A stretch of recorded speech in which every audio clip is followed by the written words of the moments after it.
LPG को लेकर घबराने की जरूरत नहीं है, क्योंकि अब अलग अलग देशों से भारत में एलपीजी की सप्लाई हो रही है। आप इस मानचित्र पर देखिए, पहले हमारे देश में कतर, यूएई, सऊदी अरबिया और कुवैत जैसे देशों से एलपीजी की सप्लाई होती थी। हम इन देशों से एलपीजी खरीदते थे, लेकिन जैसा कि आप जानते हैं यहां पर अब युद्ध की स्थिति है, यहां से एलपीजी आना आसान नहीं है। इसलिए अब हमारे देश ने अमेरिका, नॉर्वे, कनाडा, अल्जीरिया और रशिया जैसे देशों से एलपीजी खरीदना शुरू कर दिया है। यानी हमने दूसरे मार्केट्स देख लिए हैं, दूसरे देश देख लिए हैं। यानी अब हम एलपीजी की सप्लाई के लिए सिर्फ खाड़ी देशों पर निर्भर नहीं है, बल्कि अब जिन देशों से हमारे देश में गैस की सप्लाई हो रही है, उन देशों और उन रास्तों में युद्ध की वजह से सप्लाई चेन पर कोई असर नहीं हुआ है। इसलिए आज नहीं तो कल आपको रूस से, नॉर्वे से, कनाडा से, अमेरिका से, अल्जीरिया से आपको एलपीजी मिलेगी ही। हो सकता है कि थोड़ी देर हो जाए, क्योंकि अब इंपोर्ट करने वाले जो हमारे जो देश हैं, जहां से हम इंपोर्ट कर रहे हैं, वो रास्ते बदल गए हैं, वो देश बदल गए हैं, और इसीलिए अब इस एलपीजी गैस को हमारे देश में आने में कोई कमी नहीं आएगी। पेट्रोलियम और प्राकृतिक गैस मंत्री हरदीप सिंह पुरी ने 12 मार्च को संसद में इस गैस संकट को लेकर बहुत महत्वपूर्ण जानकारी दी है। उन्होंने कहा, घरों में पाइप के जरिए गैस की सप्लाई और गाड़ियों के लिए सीएनजी की आपूर्ति 100% जारी रहेगी, इसमें कोई कटौती नहीं की जाएगी। इसलिए अगर आपकी कार में सीएनजी है और आपके घर में पाइप से सीएनजी आती है तो उसमें कोई कटौती नहीं होगी, वो आती रहेगी। इस समय हमारे देश में 1,25,00,000 से ज्यादा घरों में पीएनजी की सप्लाई हो रही है। दूसरी बात उन्होंने बताई कि रिफाइनरी और पेट्रोकेमिकल प्लांट्स में गैस की सप्लाई अब थोड़ी कम कर दी जाएगी, और ये गैस ज्यादा जरूरी क्षेत्रों को दी जाएगी। जैसे घरों में गैस की जो सप्लाई है या बिजली बनाने के जो प्लांट हैं, वहां पर कटौती नहीं होगी, वहां पर पहली प्रायोरिटी उन लोगों को दी जाएगी। इसलिए जो पहली प्रायोरिटी है सरकार की, वो है आपके घर, आपकी गाड़ियां, ताकि आपकी जिंदगी ठीक से चलती रहे। बाकी के जो प्लांट्स हैं, जो इंडस्ट्रीज में जो गैस जा रही है, वहां थोड़ी कटौती जरूर कर ली जाएगी। तीसरा, उन्होंने कहा कि हमारे देश में दुनिया के अलग अलग रास्तों से लगभग हर रोज एलएनजी के बड़े बड़े जहाज अब भी पहुंच रहे हैं। और चौथी बात, देश में सभी रिफाइनरीज 100% या कुछ मामलों में तो 100% से भी ज्यादा क्षमता पर इस समय काम कर रही है। और उन्होंने ये भी कहा कि गैस सिलेंडर की इस समय हमारे देश में कोई कमी नहीं है। This is not the moment for rumor mongering or fake narratives. India is navigating the most severe global energy disruption in recorded history. Crude supply is flowing, gas is prioritized for homes and farms, LPG production has been stepped up by 28%. Hence, in the last 5 days, LPG production has been increased by 28% through refinery directive, and further procurement is actually underway. Domestic supply is fully protected and the delivery cycle is unchanged. Hoarding and panic booking at the distributor and retail level, driven by consumer anxiety rather than any actual supply shortage. The House should be clear on this. The rush booking pressure in some localities reflects a demand distortion, not a production or supply failure. आज आपको ये बात समझनी होगी कि पूरी दुनिया में इस समय सबसे बड़ा तेल संकट छाया हुआ है। इतिहास का ये सबसे बड़ा तेल संकट है। भारत ही नहीं, पूरी दुनिया के देशों पर इसका असर पड़ा है। पूरी दुनिया में महंगाई बढ़ रही है, पूरी दुनिया में आवश्यक सामान की जो है वो कमी होने लगी है, और सबसे बड़ा तेल संकट ये है। तो ऐसा तो होगा नहीं कि हमारे देश पर इसका जरा भी असर ना पड़े। हमारे देश पर भी इसका असर जरूर पड़ा है। हो सकता है कि गैस जो है वो आने में थोड़ा विलंब होगा, 19-20 का फर्क जरूर होगा, और इसीलिए हर देश संकट में है, हमारा देश भी संकट में है। अब इस संकट का सामना आप कैसे करेंगे? अगर आप इस संकट का सामना डर से करना चाहते हैं, पैनिक बाइंग से करना चाहते हैं, अफवाहों के चक्कर में पड़कर गलत फैसले लेने से करना चाहते हैं, या उन नेताओं के कहने में आकर करना चाहते हैं जो नेताओं को सिर्फ अपनी राजनीति करनी है, जो इसे आगे चलकर एक बहुत बड़ा चुनावी मुद्दा बना देंगे, इस देश को अस्थिर करने के लिए, ये आपको सोचना है। इस समय भारत को जिम्मेदार नागरिकों की आवश्यकता है, जो पूरे देश के साथ मिलकर इस सबसे बड़े संकट का सामना कर सके। क्योंकि देश सिर्फ सरकार से नहीं बनती, देश सरकार नहीं होता, देश बनता है वहां रहने वाले लोगों से। इसलिए कोई भी देश, उसका जो चरित्र होता है वो वहां रहने वाले लोग डिफाइन करते हैं। गैस सिलेंडर की कमी होने का जो डर है पूरे देश में फैला हुआ है और इसकी वजह से देश भर में लोग अब तेजी से इंडक्शन स्टोव खरीदने लगे हैं, जिसकी वजह से अब इंडक्शन स्टोव और इलेक्ट्रिक कुकिंग उपकरणों की मांग अचानक से बाजार में कई गुना बढ़ गई है।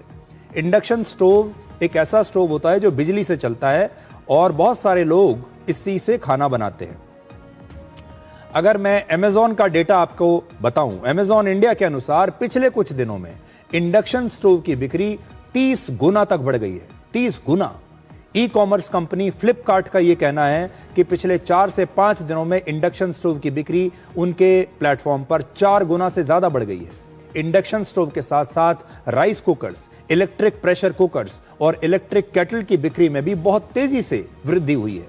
यानी खाना पकाने वाले ज्यादातर इलेक्ट्रिक प्रोडक्ट्स की मांग बाजार में कई गुना बढ़ गई है और अब तो अगर आप इंडक्शन स्टोव लेने भी जाएंगे तो आपको इंडक्शन स्टोव मिलेगा नहीं।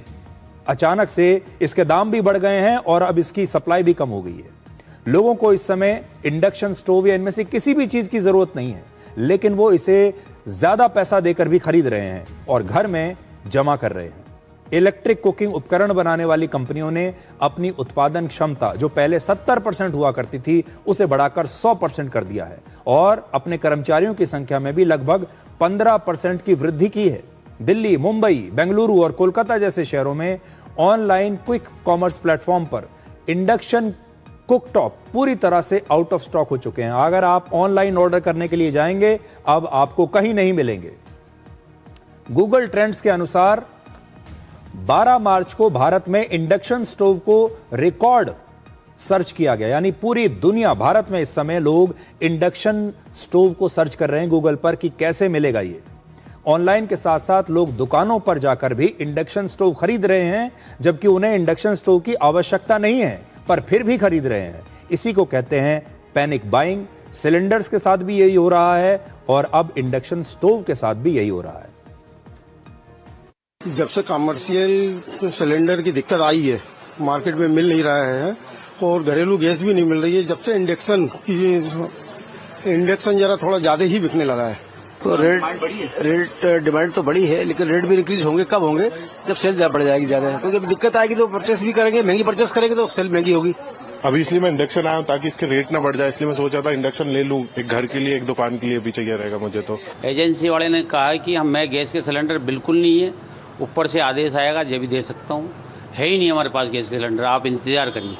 इसलिए हमें मजबूरन लगाना पड़ा। इंडक्शन चूल्हा लेने आए हैं, गैस की इतनी दिक्कत चल रही है, गैस मिल ही नहीं रही कहीं भी। इंडक्शन की डिमांड इससे बहुत हाई है, सबको लग रहा है कि एलपीजी और पीएनजी की शॉर्टेज होने वाली है। सारे कस्टमर परेशान है, सिलेंडर लोग बुक करें टाइमली नहीं है, लोगों को मिल रहे हैं। सिलेंडर मिल नहीं रहे और अब हम इससे काम चलाएंगे अपना। सिलेंडर महंगे हो रहे हैं सर, 3-3 हजार रुपये में ब्लैक में मिलते हैं और वैसे भी कंपनी पीछे से गोदाम से भी नहीं मिल रहे। रेट नहीं बढ़ा, डिमांड बढ़ गई है, एकदम से सिलेंडर मिलना बंद हो गए हैं। इस वजह से लोग पैनिक होकर दौड़ रहे हैं। जिनके घरों में सिलेंडर या पीएनजी की भी सुविधा है वो भी बेचारे थोड़ा सा एहतियात की वजह से दौड़ रहे हैं और बाजार में इसकी बहुत उपलब्धता है, कोई ऐसी कमी नहीं आ गई है। तो देखिए, अब हर परिवार अपनी जरूरत से दुगना या तिगना सिलेंडर खरीदना चाहता है। अगर उसको 1 सिलेंडर की जरूरत है तो लोग 2 सिलेंडर खरीद रहे हैं, 3 सिलेंडर खरीद रहे हैं। तो ऐसे में सिलेंडर मिलेगा कहां से? क्योंकि सिलेंडर्स की जो सप्लाई है, गैस की जो सप्लाई है, वो भी इस समय लिमिटेड है। और अब जब सिलेंडर नहीं मिल रहे हैं तो ये लोग इंडक्शन स्टोव खरीद रहे हैं और अब इंडक्शन स्टोव की सप्लाई भी अब लगभग खत्म हो गई है। बाजार में अब इंडक्शन भी मिल नहीं रहा है। जो लोग इंडक्शन स्टोव खरीदने वाले हैं या जिन्होंने खरीद लिया है उन्हें हम एक बात और बताते हैं कि इंडक्शन स्टोव के लिए अलग बर्तन लेने होते हैं। आपके घर में जो आम बर्तन हैं उन बर्तनों से आप इंडक्शन स्टोव पर खाना नहीं बना पाएंगे। इंडक्शन स्टोव के लिए अलग तरह के बर्तन लेने होते हैं और जब आपने इंडक्शन स्टोव ले लिया तो अब आपको उसके साथ वो बर्तन भी अलग से लेने पड़ेंगे और अब उन बर्तनों की डिमांड भी बढ़ गई है बाजार में और उन बर्तनों के जो दाम हैं वो भी कई गुना बढ़ चुके हैं। इसलिए अब आप इंडक्शन स्टोव लेंगे दुगने तिगने दाम पर और फिर उसके बर्तन भी आपको दुगने और तिगने दामों पर बाजार से लेने पड़ेंगे। अब दोनों की ही शॉर्ट सप्लाई हो गई है और जब तक ये पैनिक बाइंग रुकेगी नहीं, तब तक ये सारा सामान बाजार से ऐसे ही गायब होता रहेगा, क्योंकि लोगों को आवश्यकता है नहीं और लोग इसके बावजूद बाजारों में जाकर खरीद रहे हैं। इतने गैस सिलेंडर्स की आवश्यकता नहीं है, फिर भी जाकर खरीद रहे हैं। हमने आपको 2 दिन पहले ये कहा था कि इस समय देश को अनुशासन में रहने की आवश्यकता है। इस समय आपको सिलेंडर की संख्या नहीं बढ़ानी चाहिए, बल्कि अपनी आवश्यकता को थोड़ा कम करना चाहिए। इस समय आपको, जब आप खाना बना रहे हैं, अपनी ज़रूरतों को लिमिट कीजिए। गाड़ी चला रहे हैं तो अपने किलोमीटरों को लिमिट कीजिए। जब ज़रूरत हो बहुत ज़्यादा तभी गाड़ी से बाहर जाइए। जिस समय आप खाना पका रहे हैं उस समय भी आप देखिए कि कैसे आप अपने एक सिलेंडर की जो क्षमता है वो 20 से 30% और ज़्यादा कैसे बढ़ा सकते हैं। अगर आप पहले एक सिलेंडर से 30 दिन तक काम चलाते थे, अब आपको 40 दिन तक चलाना चाहिए, क्योंकि इस समय देश संकट से गुजर रहा है। जिस तरह देश की जनता ने, आप लोगों ने कोविड के दौरान संयम, अनुशासन और सामूहिक जिम्मेदारी के साथ उस पूरे संकट का, क्राइसिस का सामना किया था, उसी तरह इस समय युद्ध से पैदा हुए इस ऊर्जा संकट से भी हमें वैसे ही मिलकर लड़ना होगा जैसा हमने कोविड के समय किया। इसके लिए सरकार के साथ साथ देश के 146 करोड़ लोगों की भूमिका बहुत महत्वपूर्ण है। और आपको क्या करना है? बहुत आसान बातें हैं। सबसे जरूरी तो यह है कि आप घबराएं नहीं, अफवाहों पर भरोसा ना करें, सोशल मीडिया पर फैलने वाली झूठी और भ्रामक खबरों से बचें और सिर्फ आधिकारिक या विश्वसनीय सूत्रों से मिली जानकारी पर ही भरोसा करें। दूसरा, एलपीजी और पेट्रोल, डीजल या जरूरी सामान की जमाखोरी बिल्कुल ना करें। घर में उतना ही एलपीजी सिलेंडर या ईंधन रखें जितनी आपको जरूरत है। डबल सिलेंडर की बजाय अपनी जरूरत को आधा कर लीजिए तो आप इस देश की मदद कर पाएंगे। इससे एक सिलेंडर जो बचेगा वो किसी और गरीब के काम आ सकता है। ज्यादा बुकिंग करने से सप्लाई सिस्टम पर दबाव बढ़ता है, लंबी लंबी लाइनें लगती हैं। तीसरी बात, ऊर्जा को बचाने की आदत अपने अंदर डालिए। बिजली, गैस और पेट्रोल का उपयोग सोच समझकर ही करें। और मैं तो ये कहता हूं कि ना सिर्फ आज के समय में, इसे अपने जीवन में अनुशासन का एक हिस्सा बनाइए कि ऊर्जा जो भी है, चाहे वो आपकी बिजली है, पेट्रोल है, डीजल है, एलपीजी गैस है, हमेशा सोच समझकर ही उसका प्रयोग करें। पानी का भी सोच समझकर प्रयोग करें। जैसे हम हमेशा कहते हैं कि पानी को बर्बाद मत कीजिए, पानी को बचा कर रखिए, क्योंकि जो पानी आप बचाएंगे वो किसी दूसरे के काम आएगा, आगे चलकर आपकी अगली पीढ़ी के काम आएगा। ऊर्जा के साथ भी यही है। जहां तक संभव हो इस समय अगर आसपास जा रहे हैं तो पैदल जाएं, साइकिल का प्रयोग करें या फिर पब्लिक ट्रांसपोर्ट का इस्तेमाल करें। कार का इस्तेमाल करते हैं तो आप कार पूल कर सकते हैं, बाइक पूल कर सकते हैं। इससे पेट्रोल और डीजल की खपत आपकी कम होगी, आप ही का पैसा बचेगा। खाना बनाते समय गैस की बचत करें और इसके लिए एक साथ ज्यादा मात्रा में खाना बनाएं या फिर अनावश्यक गैस को जलाने से बचें। याद रखिए, छोटी छोटी बचत से भी आप बहुत ऊर्जा बचा सकते हैं, अपना बहुत पैसा बचा सकते हैं और अपने जीवन और अपने घर के बजट में अनुशासन ला सकते हैं। ऊर्जा के क्षेत्र में हमारे लिए आत्मनिर्भरता बढ़ाना बहुत आवश्यक है। जैसे कोविड के समय भारत वैक्सीन उत्पादन में आत्मनिर्भर बना, हमने खुद अपनी वैक्सीन बनाई, बाहर से हमें लेने की आवश्यकता नहीं पड़ी। वैसे ही अब बायोफ्यूल, सोलर और घरेलू ऊर्जा उत्पादन को हमें बढ़ावा देना होगा ताकि हम दूसरे देशों पर आधारित ना रहें।